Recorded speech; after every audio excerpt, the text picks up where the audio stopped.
Hey London Youth, to begin I just wanted to share with you a story that this passage that hopefully you guys just read reminded me of.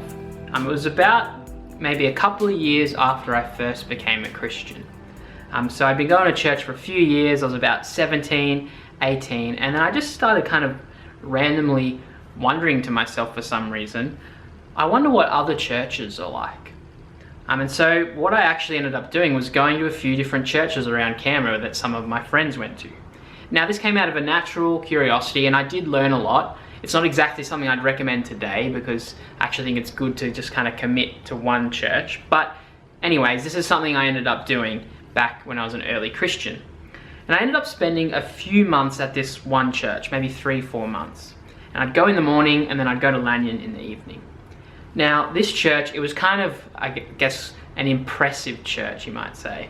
As in, it was kind of very lively and they had really smooth production quality videos and technology, and it was exciting, lots of young people, that kind of thing, you know what I'm saying? But over time, after I kind of saw past all this, I started to listen actually quite closely to the sermons.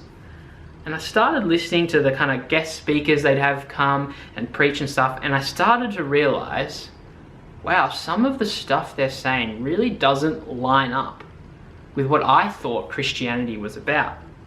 They were actually teaching some stuff that I thought was quite troubling at times. And I became, I guess, a little bit concerned. Now, our teaching from Jesus Tonight reminded me of this time of my life.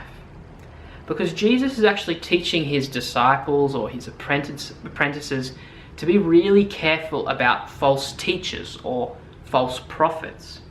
It's sort of a bit like, I thought, maybe your assignments. You know how teachers get really annoyed or keep just emphasizing don't put in your bibliography like dodgy websites or like Wikipedia or something?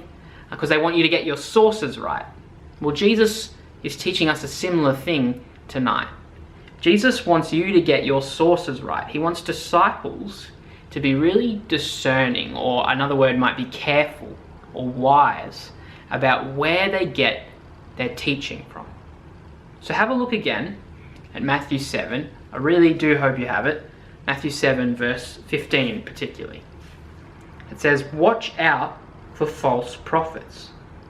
They come to you in sheep's clothing, but inwardly they are ferocious wolves." Can you think of a time you said watch out to someone? Or when do we say watch out to someone? It's when they're in danger or they need a warning. It's quite an urgent call. Jesus says to us, watch out for false prophets. Now don't get kind of confused by that word prophet. It just means anyone claiming to speak for God. So it might be a preacher like me right now. It might be friends telling you something about Christianity. It could be youth leaders or anyone who's claiming to kind of speak for or about God. Jesus says, watch out for false prophets, false people doing these things. And why do we need to watch out? What's Jesus' reason? Well, he says they come to you in sheep's clothing, but inwardly they are actually ferocious wolves. This is why Jesus warns us. These false prophets, they kind of on the outside appear pretty harmless and calm, but inside, in reality, they are dangerous. They are ferocious. Wolves dressed up as a sheep. That's how they get amongst the flock and devour. In other words, false teachers, dangerous teachers, false prophets, they might appear smooth or impressive or cool or nice or harmless. They might appear good, but they're actually misleading.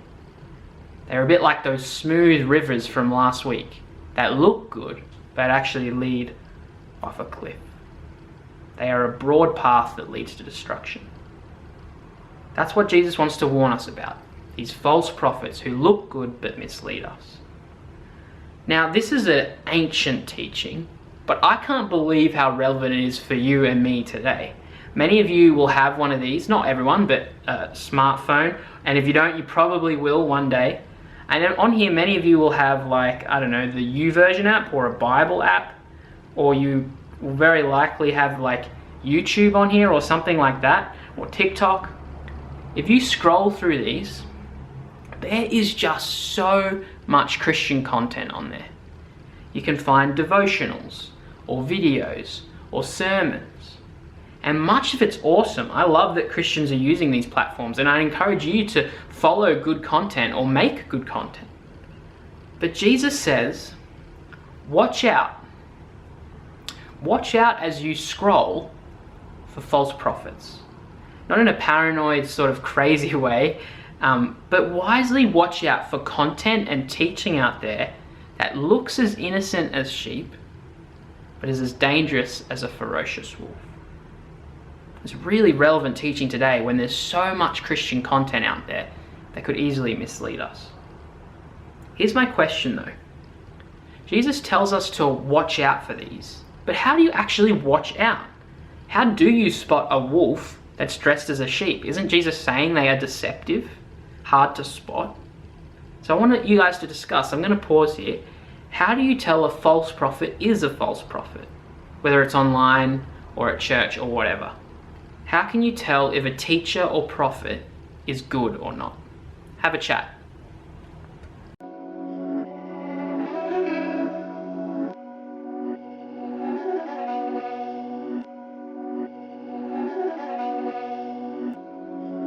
These my dollars make it hurt.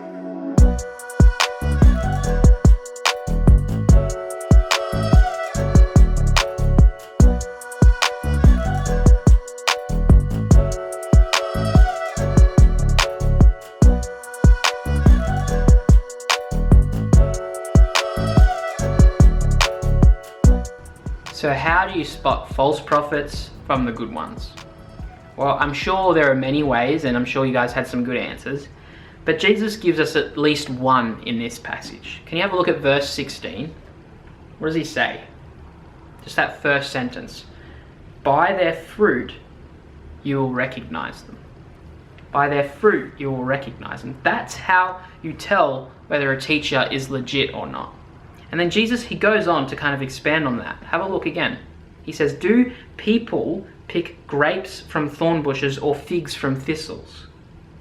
That's not sort of like a cryptic Yoda question. That's a legit question you can answer. Do people pick grapes from thorn bushes? No, of course not. It's a grape plant that makes grapes. And then Jesus goes on. Likewise, every good tree bears good fruit, but a bad tree, it bears bad fruit. A good tree simply cannot bear bad fruit, and a bad tree cannot bear good fruit. Every tree that does not bear good fruit is cut down and thrown into the fire. And then Jesus reinforces his point. Thus, by their fruit, you will recognize them. So this is basic gardening, and to help us understand it, I actually want to show you guys something that's actually on my balcony, so you're going to have to come with me, so give me 1 sec. So you can see here a whole bunch of plants, but what you might not be able to tell is what kind of plant it is. How will you know? Well, one day you'll see the fruit. I mean, they're actually tomato plants, by the way. But if one of these wasn't a tomato plant, we would only know eventually, over time, when we saw it pop up and it didn't have a tomato. By the fruit, you would recognize what plant it is. It's a really basic gardening metaphor. And that's what Jesus is trying to say about prophets. They are kind of like a plant. It takes time before you can see what fruit comes from their lives and what kind of plant they truly are. So of course, this is a gardening metaphor. Humans don't actually grow fruit off them, and if you do, you really need to get that checked as soon as you can. So what is fruit in a human's life then? If Jesus is saying we recognize false teachers by their fruit, the fruit that comes from them over time, what's Jesus mean? What's the fruit that Jesus is referring to in people's lives? I'm going to actually hand that over to you guys. When Jesus talks about their fruit in this passage, what's he mean? Have a chat.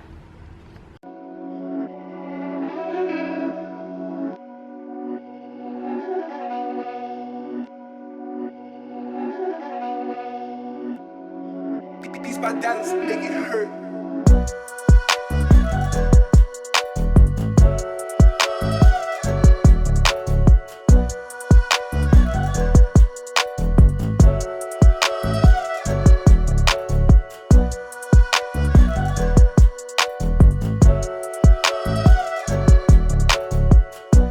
So what is fruit in a human's life? What's Jesus talking about? Well, he's talking about how they live. That's what a fruit of someone's life is. It's their character, who they are. It's by this fruit, their lifestyle, that you will recognize true prophets from the false ones.